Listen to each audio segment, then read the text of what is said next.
नमस्कार बच्चों, हम हितोपदेश का अध्ययन कर रहे हैं, जिसमें आपने अभी तक देखा कि राजा सुदर्शन जो हैं वे देखते हैं कि जिस के द्वारा शास्त्र आदि का श्रवण नहीं किया गया है वह अंधे के तुल्य है। तब वे विचार करते हैं कि उनके जो पुत्र हैं वो कैसे हैं, अल्पज्ञ हैं। तो ऐसे अल्पज्ञ पुत्र की अपेक्षा पुत्र का ना होना श्रेयस्कर है।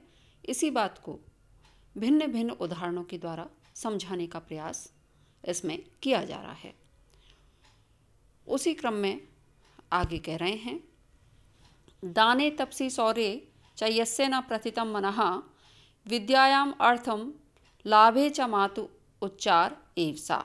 कह रहे हैं दाने सौर्ये तपसी चा, दान वीरता और तपस्या में, विद्यायाम अर्थ लाभे चा, विद्यार्जन एवं धनार्जन में, यस्य मनः न प्रथितम, जिसका मन न प्रथितम सतत प्रयत्नशील नहीं होता है, स मातु उच्चारः एव, वह माता का मल ही होता है। अर्थात ऐसा पुत्र जो दान वीरता का कार्य तथा तपस्या में, विद्या और धनार्जन में जिसका मन नहीं लगता है, जो निरंतर इसके लिए प्रयत्नशील नहीं रहता है, ऐसा पुत्र जो है वह वास्तव में पुत्र कहलाने के योग्य नहीं है, अपितु वह माता का मल स्वरूप होता है।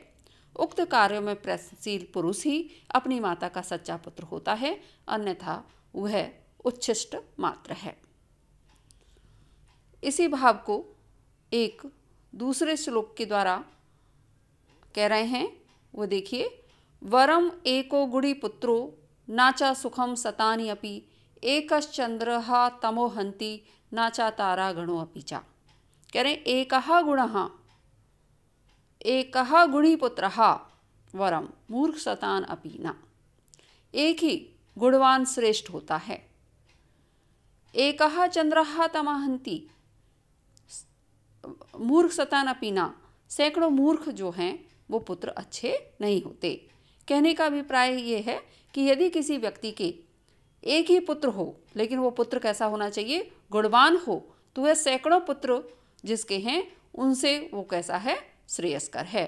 जैसे कि आप देखिए बच्चों, आपने महाभारत तो पढ़ी है, धृतराष्ट्र के सैकड़ों पुत्र थे और जो पांडव हैं वो 5 ही थे, लेकिन अपने गुणों के कारण, गुण कैसे, जो समाज के, राष्ट्र के कल्याण के लिए थे, ऐसे गुणों के कारण वे विजयी हुए और सैकड़ों पुत्र वाले जो धृतराष्ट्र के पुत्र हैं वो विनाश को प्राप्त हुए। तो कह रहे हैं कि एकः गुणी पुत्रः वरम, एकमात्र गुणवान जो पुत्र है वह श्रेष्ठ होता है। मूर्ख सतानी अपि ना, सैकड़ों मूर्ख जो पुत्र हैं वो ठीक नहीं होते। एकः चंद्रः तमोहंति, एकमात्र चंद्रमा जो है संपूर्ण अंधकार को दूर कर देता है। तारागण अपि च न, अनेक तारागण भी उसको दूर नहीं कर पाते हैं। अर्थात एक ही गुणवान पुत्र जो है सैकड़ों पुत्रों की अपेक्षा श्रेष्ठ होता है, वही वंश की उन्नति करता है। जैसे एक चंद्रमा अंधकार दूर करता है, अनेक तारागण नहीं करते हैं। शतानी अपि, यहाँ पर यण संधि है बच्चों, शतानी धनि अपि, ई को अच परे रहते यण आदेश हुआ है इको यणची सूत्र से। एकः चंद्रः तमो, यहाँ विसर्ग संधि है, विसर्ग को सकार आदेश हुआ है। तारा गणो अपि, यहाँ पर पूर्व रूप संधि है। भाषा शैली अत्यंत ही सरल सहज है, सुबोध है। आगे देखिए, पुण्य तीर्थे कृतम येन तपः क्वापि अति दुष्करम तस्य पुत्रो भवेत् वश्यः समृद्धो धार्मिकः सुधि। कह रहे हैं येन क्वापि, कहीं, जो जिसके द्वारा कहीं भी, पुण्य तीर्थे अति दुष्करम तपः कृतम, पुण्य तीर्थ में अत्यंत कठिन तप किया गया है, तस्य पुत्रः वश्यम समृद्धा धार्मिका सुधी भवेत्, उसी का पुत्र कैसा होता है? वश्या वशीभूत या वशवर्ती, समृद्धा धनवान, धार्मिका धर्म से ओतप्रोत, सुधी अच्छे संस्कारों से संपन्न या ज्ञानवान भवेत हो सकता है। कह रहे हैं कि यदि किसी को श्रेष्ठ पुत्र की प्राप्ति होती है तो वह उसके द्वारा किए हुए न जाने कितने पुण्य तीर्थों के कठिन तप का परिणाम होता है। तब जाकर के किसी को कैसे पुत्र की? श्रेष्ठ पुत्र की, जो वशवर्ती होता है, धनवान होता है, धार्मिक एवं विद्वान हो सकता है, ऐसे पुत्र की प्राप्ति होती है। एक बार अर्थ फिर से देखिए। येन क्वापि पुण्य तीर्थे अति दुष्कर्म तपः कृतम, जिस किसी के द्वारा भी कहीं पुण्य तीर्थ में अत्यंत कठिन तप किया है, तस्याः पुत्रः वश्या समृद्धा धार्मिका सुधी भवेत्, उसी का पुत्र जो है वो कैसा होता है? वशवर्ती होता है, धनवान होता है, धार्मिक एवं विद्वान हो सकता है। वस्तुतः गुणवान विद्वान, धर्मात्मा और धनवान तथा अपने वश में रहने वाला पुत्र जो है बहुत बड़ी तपस्या के उपरांत ही किसी को प्राप्त होता है। क्वा अपि, यहाँ बच्चों अकहा सवर्णे से दीर्घ संधि हुई है। आ और आ को आ दीर्घादेश हुआ है। अपि अति दुष्करम, यहाँ इको यणची से यण संधि हुई है। धार्मिकहा, यहाँ ठय प्रत्यय है। आगे देखिए, अर्थागमो नित्यम आरोगिता च प्रिया च भार्या प्रियवादिनी च वस्यस्य पुत्रो अर्थकरी च विद्या षड जीव लोकेषु सुखानि राजन। कह रहे हैं कि हे राजन, अर्थागमो, संसार में निरंतर अर्थ का आगमन, आजीविका अथवा धन की प्राप्ति, नित्यम आरोगिता, निरोगिता यानी रोगों से दूर रहना, निरोगी काया, प्रिया च भार्या प्रियवादिनी च, प्रिया और मधुर संभाषण करने वाली पत्नी, वस्यस्य पुत्रो अर्थकरी च विद्या, वशवर्ती पुत्र तथा धन देने वाली विद्या, षड जीवलोकेषु सुखानि राजन, ये 6 सुख के साधन इस संसार में कहे गए हैं।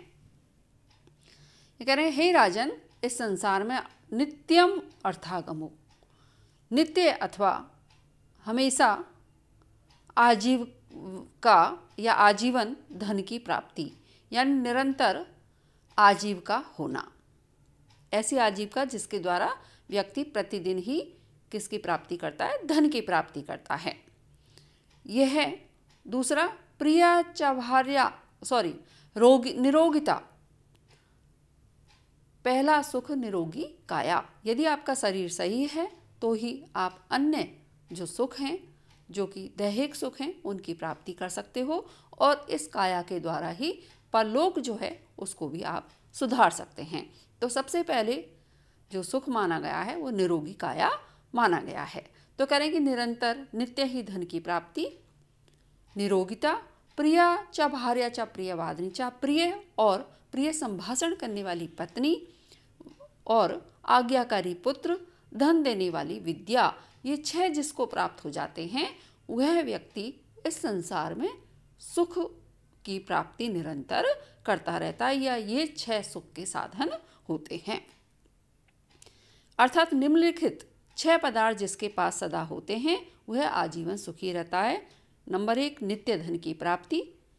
दूसरा, नित्य निरोग स्वस्थ रहना। नंबर 3, अतिशय प्रेम करने वाली और मधुर संभाषणी पत्नी का होना, 2 हो गए। आज्ञाकारी पुत्र का होना तथा धर्म अर्थ आदि पुरुषार्थ साधिका विद्या, इन सब का होना, ये संसार में 6 भाव जो हैं सुख प्रदाता कहे गए हैं। अर्थागमो, ये इम्पोर्टेंट है बच्चों। अर्थागमो, अर्थ धन आगम, यहाँ दीर्घ संधि है। नित्यम अरोगिता, यहाँ हलंत संधि है। नित्यम धन अरोगिता, नित्य मरोगिता।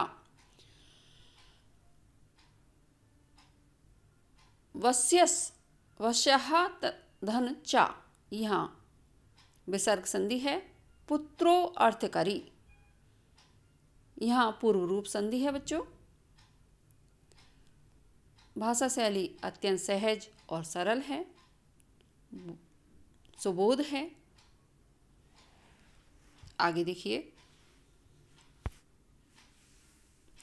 को धन्यो बहुवी पुत्रई, कुशूला पूर्णाढके वरम एकः कुलावलंबी यत्र विश्रूयते पिता। क्या कह रहे हैं? कुशूल आपूर्णाढे ढके बहुवी पुत्रई का। कुशूल जो भूसी होती है या तुस जो होती है, उसे आपूर्ण पूरी तरह से ढके हुए आढ़कम, जो आढ़क है अथवा जो धान्य आदि नापने का पात्र है, अर्थात भूसी से भरे हुए माप पत्र के तुल्य, मापने वाले पात्र के सदृश। बहुवी पुत्र का धन्य, बहुत सारे पुत्रों से कौन पिता धन्य होगा, अर्थात कोई भी पिता अपने आप को कृतकृत्य नहीं समझ सकता या कोई भी पिता उसके द्वारा उनके द्वारा धन्य नहीं हो सकता। यत्र पिता विश्रूयते, जहाँ पिता या जिस पुत्र के होने पर पिता जो है विश्रूयते, किसकी प्राप्ति करता है? प्रसिद्धि की प्राप्ति करता है या सम्मानित होता है। कुलालंबी, कुल का भरण पोषण करने वाले ऐसे पुत्र से ही वह क्या होता है? सुखी होता है अथवा धन्य होता है। या ऐसा एक पुत्र ही व्यक्ति के लिए कैसा है? वरम श्रेयस्कर है। कह रहे हैं कि कुशूल आपूर्णा ढके, तुषा से भरे हुए अनेक धान्य पात्रों के सदृश बहुवी पुत्रई का धन्य, बहुत सारे पुत्रों से कौन पिता कृतकृत्य होता है, अर्थात कोई भी नहीं होता। यत्र पिता विश्रूयते, जिस पुत्र के होने पर पिता कैसा होता है? विश्रूयते, सम्मानित होता है अथवा प्रसिद्धि को प्राप्त कर सके, ऐसा कुलालंबी एकहा वरम, कुल का भरण पोषण करने वाला एक पुत्र ही श्रेयस्कर होता है। इतने जो पुत्र कुल के प्रसिद्धि के कारक नहीं है, ऐसे बहुत सारे पुत्रों की अपेक्षा एक कुल को प्रसिद्धि देने वाला पुत्र ही पर्याप्त होता है अथवा श्रेयस्कर होता है। प्राचीन समय में बच्चों धान्य आदि के माप के लिए अथवा तोलते जो हैं उसके लिए बर्तन होते थे, उन्हीं से नाप कर धान्य आदि का विनिमय किया जाता था। आढ़क भी एक माप थी। 8 मुट्ठी का एक कुंजी और 60 कुंजी का एक पुष्कल तथा 4 पुष्कलों का एक आढ़क नामक माप का बर्तन होता था। तुषा से भरे हुए यदि ऐसे अनेक माप पात्र हों तो उनसे क्या लाभ है, क्योंकि तुषा ऐसी कोई बहुमूल्य चीज़ तो है नहीं, उसी प्रकार निरर्थक है। तो कह रहे हैं कि उसी प्रकार यदि बहुत सारे मूर्ख पुत्र हों तो उनसे कोई भी लाभ नहीं होता है, उससे तो एक ज्ञानवान पुत्र का होना ही अधिक श्रेयस्कर है। कुशूल आपूरण आढ़के, यहाँ पर कुशूल धन आपूरण, आपूरण धन आढ़के, यहाँ दीर्घ संधि है। वरम एकाहा, यहाँ कौन सी संधि है बच्चों? हलंत संधि है। कुलालंबी, कुल धन अलंबी, यहाँ दीर्घ संधि है। आगे देखिए, ऋण कर्ता पिता शत्रुर माता च व्यभिचारिणी भार्या रूपवती शत्रु पुत्रः शत्रु अपंडितः। ऋण कर्ता पिता, कर्ज लेने वाला पिता जो है वो कैसा होता है? शत्रु, शत्रु के समान होता है। क्योंकि यदि किसी के पिता के द्वारा निरंतर कर्ज लिया जा रहा है तो वह उसकी संतानों को, आने वाली जो संतति है उसको निरंतर कर्ज में डुबो देता है और दूसरों की चाकरी करने के लिए बाध्य कर देता है। तो कह रहे हैं कि ऐसा पिता जो निरंतर कर्ज लेता हो तो वह बच्चों के लिए शत्रु के तुल्य होता है। दूसरी बात क्या कह रहे हैं? व्यभिचारिणी च माता, और व्यभिचारिणी अर्थात जो गलत मार्ग का अनुसरण करती है, व्यभिचार में आसक्त होती है, ऐसी माता भी बच्चों के लिए कैसी होती है? शत्रु तुल्य होती है। भार्या रूपवती शत्रु, और यदि रूपवती पत्नी जो है वह भी कैसी होती है? शत्रु तुल्य होती है, क्योंकि ऐसी रूपवती स्त्री कभी भी आपके विमुख हो सकती है। और अपंडितः शत्रु, अपंडितः पुत्रः शत्रु, जो अपंडित है, मूर्ख है, ऐसा मूर्ख पुत्र भी शत्रुवत होता है। बच्चों, शत्रु कौन होता है? जो आपका अपना नहीं है, जिस पर हम विश्वास नहीं कर सकते, वो आपका कौन है? शत्रु है, क्योंकि वह आपके पीछे से या आपके सामने, दोनों ही स्थितियों में आपका अहित कर सकता है। तो कह रहे हैं कि यदि ऋणकर्ता पिता है तो वह भी आपका क्या हो गया? एक तरह से अहित चाहने वाला ही हो गया, क्योंकि जीवन भर आपको कष्टों की ओर वह ढकेल रहा है।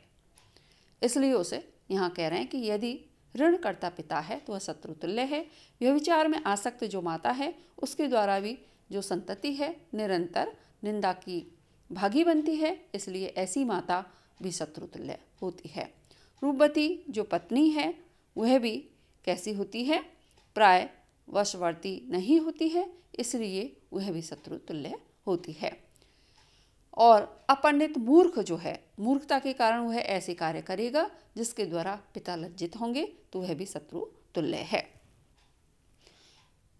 तो कहने का अभिप्राय है कि पिता द्वारा गृहीत ऋण का दायित्व जो है वो पुत्र पर पड़ता है, अतः पिता शत्रु कहा गया है। माता के व्यभिचारिणी होने पर कुल प्रतिष्ठा की हानि होती है। सौंदर्यशालिनी भार्या प्राय वशवर्तनी नहीं होती एवं मूर्ख पुत्र सब प्रकार के अनर्थ करता है, अतः इन सबको शत्रुवत बताया गया है। आगे श्लोक देखेंगे बच्चों। अनभ्यासे विषम विद्या अजीर्णे भोजनम विषम, विषम सभा दरिद्रस्य वृद्धस्य तरणे विषम। ये भी आपका इंपॉर्टेंट है बच्चों। अनभ्यासे विद्या विषम, अनभ्यास पढ़े हुए विषय का अभ्यास ना करने पर। अजीर्णे भोजनम विषम, और ना पचने पर जो भोजन है वो कैसा हो जाता है? विष के समान हो जाता है। उसी तरह से अभ्यास ना करने पर विद्या भी विष के समान होती है। और विषम सभा दरिद्रस्य वृद्धस्य तरणी सभा, और जो सभा है दरिद्र के लिए सभा और वृद्ध के लिए जो तरणी है वह विष के समान दुखदायिनी होती है। ये कह रहे हैं कि जैसे किसी ने विद्या का अर्जन कर लिया, लेकिन उस विद्या को उसने किसी और के सामने प्रकट नहीं किया या उसका अभ्यास नहीं किया, तो वह कैसी हो जाती है? विष तुल्य हो जाती है। वैसे भी आप देखिए, यदि आप विद्या कोई भी ज्ञान अर्जित कर लेते हैं, यदि उसे अभ्यास में नहीं लेते हैं अर्थात व्यावहारिकता में नहीं लेते हैं, तब तक वह विद्या जो है वो कैसी हो जाती है? जीर्ण हो जाती है, नष्ट हो जाती है। इसी प्रकार से यदि भोजन पचता नहीं है तो वह भोजन शरीर में विष जो है उसको फैलाने में मदद करता है।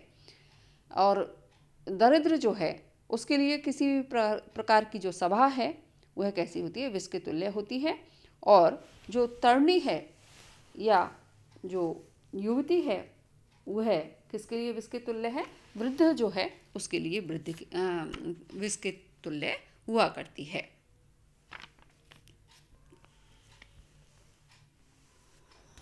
आगे देखिए बच्चों। यस्य कस्य प्रसूतो अपि गुणवान पूज्यते नरः, धनुर्वश विशुद्धो अपि निर्गुणः किं करिष्यति। यस्य कस्य प्रसूतः अपि, यस्य कस्य प्रसूतः अपि, जिस किसी उत्तम या अधम वंश में उत्पन्न हुआ भी, गुणवान पूज्यते नरः, गुणवान मनुष्य क्या होता है? निरंतर सम्मानित होता है। यानी किसी भी वंश में उत्पन्न हुआ कोई भी व्यक्ति यदि वो कैसा है, गुणवान है, श्रेष्ठ गुणों से संपन्न है, तो ऐसा व्यक्ति निरंतर समाज में पूजनीय होता है, आदर का पात्र बनता है। धनुर्वशः विशुद्धो अपि निर्गुणः किम करिष्यति। कह रहे हैं कि धनु, उत्तम बांस से बना हुआ भी धनुष जो है निर्गुणा, यदि उसमें क्या है, डोरी नहीं है या रस्सी नहीं है या रस्सी से रहित है, तो किम करिष्यति, क्या करेगा, अर्थात वह कुछ भी नहीं कर सकता। इसलिए कहा गया है कि उत्तम कुल में उत्पन्न मनुष्य यदि गुण से संपन्न नहीं है तो ऐसे व्यक्ति कैसा है, ऐसा व्यक्ति निरर्थक है या उस धनुष के समान है जिसमें कि डोरी नहीं है, तो ऐसी या रस्सी नहीं है। तो कह रहे हैं कि जो जिस किसी वंश में उत्पन्न हुआ भी मनुष्य कैसा है, यदि गुणवान है तो वह पूजित होता है, और उत्तम वंश में उत्पन्न होकर भी गुण रहित मनुष्य क्या कर सकता है, जैसे उत्तम बांस से बना हुआ होकर भी रस्सी से रहित धनुष कुछ नहीं कर सकता, उसी प्रकार से उत्तम कुल में उत्पन्न हुआ मनुष्य यदि गुणहीन है तो ऐसा व्यक्ति किसी भी काम का नहीं होता है। वस्तुतः यह वंश और निर्गुण शब्द श्लिष्ट हैं, जिनके क्रमशः अर्थ हैं वंश अर्थात बांस, और वंश अर्थात कुल, निर्गुण अर्थात रस्सी से ना बंधा हुआ, तथा गुणहीन अर्थात गुणों से रहित। ये कह रहे हैं प्रसूतो अपि, यहाँ कौन सी संधि है, पूर्व रूप संधि है।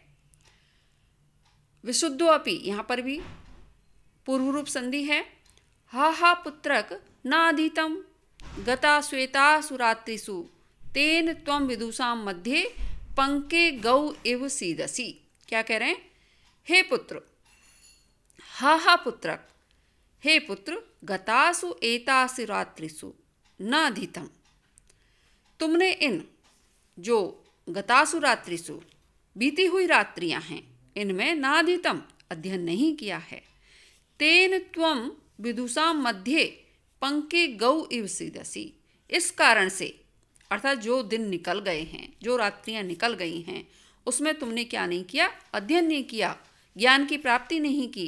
इस कारण से तुम विदुषाम मध्य, जो विद्वान व्यक्ति जो हैं उनकी सभा के मध्य या उनके बीच में पंके गौ इव, जिस तरह से कीचड़ में फंसी हुई जो गाय है वो क्या करती है, सीदसी दुखी होती है, उसी प्रकार से विद्वानों की सभा में आप क्या होंगे, दुखी होंगे। अभिप्राय ये है कि पंख में फंसी हुई गाय जिस प्रकार शक्तिहीन होने से वहाँ पर क्या करती है, छटपटाती रहती है, दुखी होती है, उसे बाहर नहीं निकल पाती, उसी प्रकार तुम भी विद्या से रहित या विद्या शक्ति से रहित होने के कारण विद्वानों के बीच जो है दुखी होते हो। इसका कारण है कि तुमने इस विगत समय में विद्या अध्ययन नहीं किया था। आगे श्लोक देखिए बच्चों, आहार निद्रा भय मैथुनम च समानम एतत् पशुभि नराणाम धर्मो ही तेषाम अधिको विशेषो धर्मेण हीना पशुभि समाना। ये भी इम्पोर्टेंट है। आहार निद्रा, आहार यानी खाना, सोना, खाना जो है या आहार, निद्रा सोना, भय डरना, मैथुनम और मैथुन कार्य या संभोग। कह रहे हैं कि समानम एतत् पशुभि नराणाम, ये जो क्रियाएं हैं पशुओं में और नराणाम मनुष्य जो हैं उनमें समान रूप से पाई जाती हैं।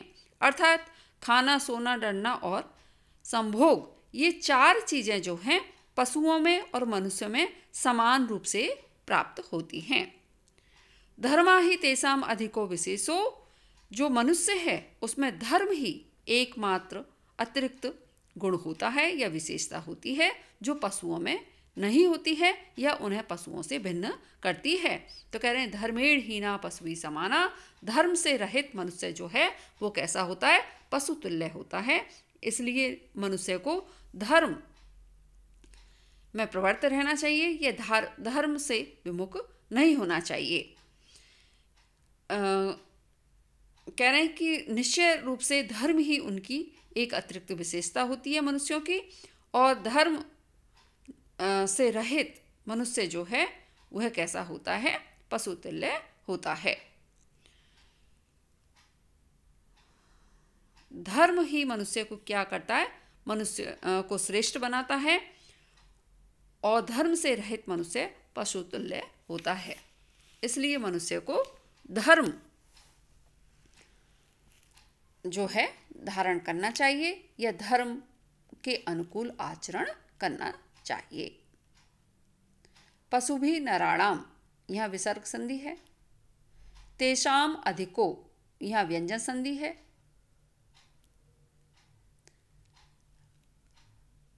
भाषा शैली अत्यंत सहज और सरल है।